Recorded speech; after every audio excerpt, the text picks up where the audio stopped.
আসসালামু আলাইকুম। হাঁটুর ব্যথা রোগীদেরকে আমরা সাইক্লিং নাকি হাঁটাহাঁটি কোন অ্যাক্টিভিটির প্রতি বেশি এনকারেজ করব? একটি গবেষণায় দেখা গিয়েছে প্রায় 90% হাঁটুর ব্যথা রোগীরা হয় অস্টিওআর্থ্রাইটিস অথবা প্যাটেলোফিমোরাল সিনড্রোমে আক্রান্ত। প্যাটেলোফিমোরাল সিনড্রোম পেশেন্টদের জন্য সাইক্লিং বেশি ভালো হবে নাকি হাঁটাহাঁটির প্রতি বেশি এনকারেজ করব, চলুন জেনে নেই। প্যাটেলোফিমোরাল পেশেন্টদের সাইক্লিং এর ক্ষেত্রে যদি 90 ডিগ্রি ফ্লেকশন রেখে সাইক্লিং করানো হয়, সেক্ষেত্রে পেশেন্টদের প্যাটেলা রিপিটেড ফ্রিকশনের ফলে পেইন বেড়ে যায়।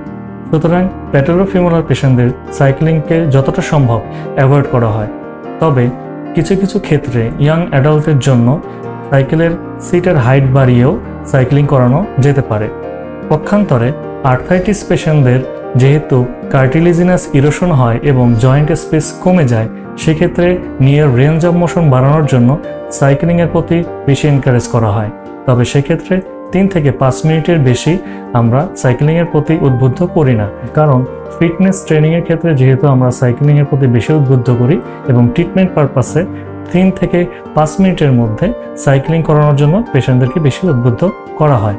হাঁটাহাঁটির ক্ষেত্রে যদি বলা হয়, হাঁটাহাঁটি যেহেতু একটি ক্লোজ চেইন এক্সারসাইজ, সেক্ষেত্রে ওয়েট বেয়ারিংটা বেশি হয়।